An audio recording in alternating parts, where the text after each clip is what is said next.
So there are several ways trauma can impact child and adolescent brain development and behavior. First, it's important to know that maladaptive or challenging classroom behaviors may represent a child's best efforts to cope with stress or trauma that they've experienced in their life. So we need to reframe our interactions with students. Instead of getting frustrated or asking, "What's wrong with you?" we might want to pause and reflect and ask, "What has happened to you?" or "What is going on here?" Second, there's a saying known as Hebb's rule. It says that neurons that fire together wire together. This means that trauma cues or trauma reminders can lead to repeated action patterns and emotional responses. This means students can get stuck in the trauma and in a fight, flight, or freeze response, and these patterns become ingrained over time if they're not addressed.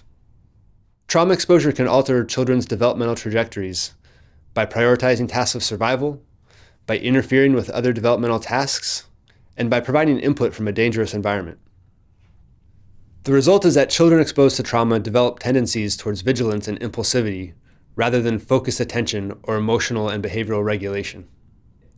While these are functional adaptations in the context of a dangerous environment, they often prove problematic in the classroom. Students who have experienced trauma may exhibit a range of behaviors.